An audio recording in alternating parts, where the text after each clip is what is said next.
Did you know that in Mexico, superheroes don't wear capes? They wear masks? And some wrestlers don't just rule the ring. They also took over TV, movies, and even reality shows. Lucha Libre isn't just a sport, it's a huge part of Mexican culture. Here on Wrestling-libre, we'll show you how some of the biggest luchadors jumped from the ropes to the big screen and beyond.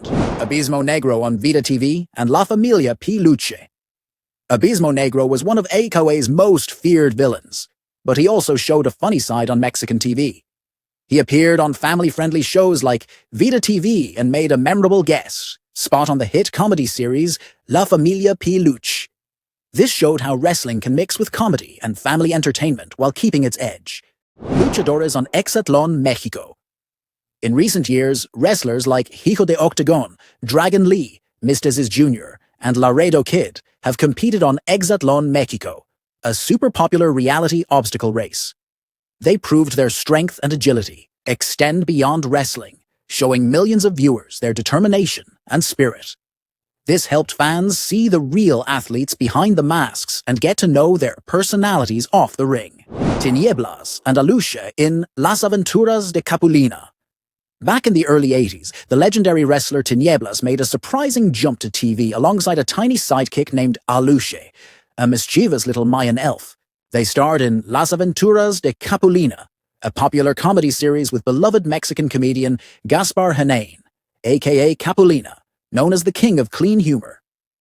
Tinieblas wasn't just fighting villains in the ring. On the show, he helped Capulina solve problems and fight bad guys using his strength and iconic mask. This show helped kids see wrestlers as heroes, not just in the ring, but on their TVs and in their families' living rooms. Cybernetico and No Manches Frida.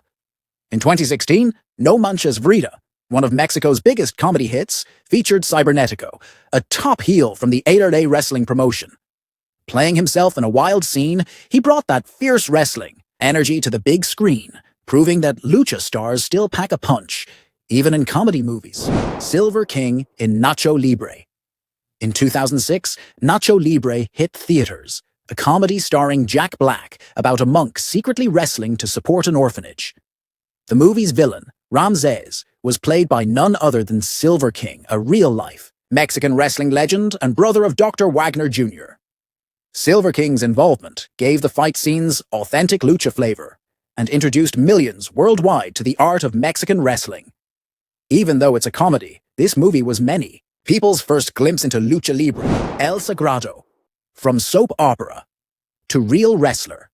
In 2000, Televisa released a soap opera called La Fuerza del Amor, about young wrestlers chasing their dreams in the ring.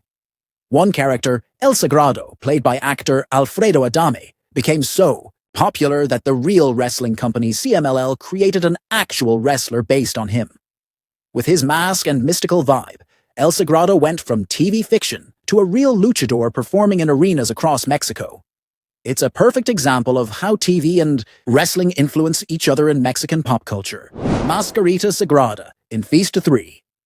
In a totally unexpected turn, the mini-wrestling legend Mascarita Sagrada appeared without his mask in the horror comedy Feast of Three, The Happy Finish. He fought off monsters in this cult B-movie full of gore and dark humor, showing that Lucha Libre heroes can pop up in the weirdest places. Conan. The multi-talented trailblazer back in the 90s, Conan was a wrestling star who broke new ground in music and TV. He starred in the soap opera Más Allá del Puente as a wrestler and love interest, and even dropped a rap song about his life in the ring. Conan's image reached comics, t-shirts, and action figures, making him one of the first Mexican wrestlers to become a multimedia brand. Latin Lover. From wrestling to dancing. Latin Lover was one of Mexico's most charming wrestlers in the 2000s. Besides wrestling, he acted in popular soap operas like Duelo de Pasiones and Atrévete a Soñar. But his biggest crossover was reality TV. He won the first season of Bailando por un Sueño, Dancing for a Dream, and later became a judge on the show. He proved a wrestler can connect with fans far beyond the ring. Sometimes, all you need is charisma and some great dance moves. Mystico in music videos and TV, Mystico was CMLL's biggest star in the 2000s, a masked hero who became a pop culture icon. He appeared in the music video for Me Muero by La Viva Estación, blending romance, action, and Lucha Libre like never before. He also showed up in TV shows like Atrévete a Soñar, making Lucha Libre cool and relatable for younger fans. Marco Corleone in soap operas. Mark Jindrak, better known in Mexico as Marco Corleone, came from the US and became a wrestling star in Mexico. But he didn't stop there. He acted in popular soap operas like Código Postal and Querida, Enemiga, playing the handsome, muscular romantic lead. Marco showed that wrestlers can also be TV stars and heartthrobs, winning over a whole new audience beyond wrestling fans. So, did you know about all these times luchadors appeared outside the ring? Or maybe you know some cool stories we didn't mention. Drop them in the comments. I'd love to hear them and maybe make a part 2. Don't forget to like the video, subscribe, and hit the bell so you won't miss more amazing stories from Mexican wrestling.